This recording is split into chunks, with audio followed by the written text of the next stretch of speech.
Perfect. Hi guys, today's video magluluto pala ako ng pinsan ng pipino. O curious ka kung ano ang iluluto ko. So panoorin mo hanggang dulo. Meron ako natirang dalawang breast chicken sa ref. Kaya ayan, hiniwa-hiwa ko na siya ng medium size. At syempre, sa lulutuin ko kailangan ko rin ng sibuyas. Kaya isang maliit na sibuyas, hihiwa-hiwain ko lang din siya ng maliliit. At ito na ang sinasabi ko, pinsan ng pipino. Ang tawag dito sa Arabic ay kosa. Pero hindi ko alam kung ano ang tawag nito sa English or kung sa Pilipinas meron ba nito. Pero ang pagkakaalam ko is similar lang siya sa pipino. Pero hindi kasi ako kumakain ng pipino kaya hindi ko alam ang lasa. Pero ito medyo matamis-tamis siya. Ganitong way ang aking iluluto. Nagpainit ako ng mantika at pagkatapos niyan, syempre, igigisa ko na ang sibuyas. Napakasimpleng ingredients lang ang ilalagay ko. Sibuyas at itong kosa at ang breast chicken. Ayun lang naman ang mga ingredients nito pero sobrang sarap at talagang masusulit ka at napakamura pa. Ang dami kong sinasabi, di ba? So ngayon, pagkagisa ko ng onion, nilagay ko na rin ang chicken. Gigisahin ko lang yan ng konti.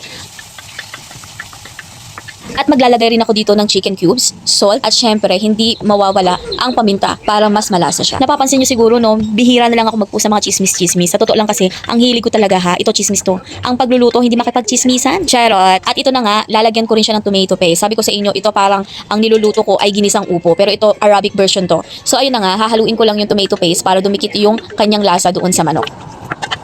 At pagkatapos niyan, lalagyan ko lang din siya ng tubig. Yung saktong-saktong tubig lang para kahit paano maluto talaga yung manok. At pagkatapos niyan, puro na lang tayo pagkatapos, takpan natin. At pag kumulo na siya, ayan, lalagay ko na yung pinsan ng pipino. Ito mai-share ko lang ha. Hindi talaga ako mahilig sa gulay. Pili lang yung mga kinakain ko. Kasi yung lasa nito, medyo manamis-namis siya. Lalo na ganitong way ang pagluluto. Nung unang natikman ko to, talagang nagustuhan ko talaga agad siya. Kaya pinag-aralan ko siya kung paano siya lutuin at napakadali lang talaga. At ikaw, kung nasa Middle East ka, nakatikim ka na ba nito? At ano ang komento mo sa lasa nito? At don't forget to mention kung saang lugar ka para alam ko kung saan nakakaabot ang aking video. So ayan, luto na yung pinsan ng pipino. Hindi ko alam kung anong tawag dito. Hanggang ngayon iniisip ko eh. Comment nyo nga kung anong tawag dito.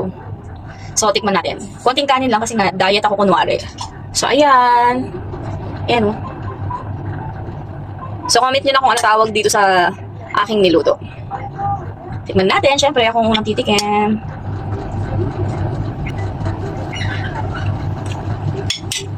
Perfect. Yun lang, bye-bye.